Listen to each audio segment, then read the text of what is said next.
সুভাষ, কবি শুভ দাশগুপ্তের লেখা।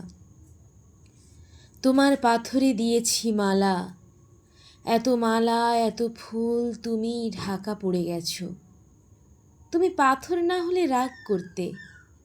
৫৬ বছর আগের এক মধ্যরাতে এলগিন রোডের ৩ তলার ঘরে আলো জ্বলছিল।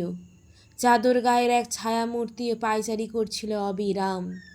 বাইরের রাস্তায় ইংরেজ পুলিশের চর সতর্ক সজাগ চোখে দেখছিল।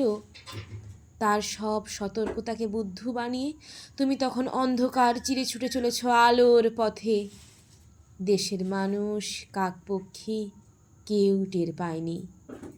তুমি চলে যাবার পর ৫৬টা শীত, বর্ষা, গ্রীষ্ম উধাও। তুমিও সেই থেকে প্রত্যেক জানুয়ারিতে পৃথিবীর এ পাড়া ও পাড়া সব মাটিতে তোমার অনশ্বর পায়ের ছাপ।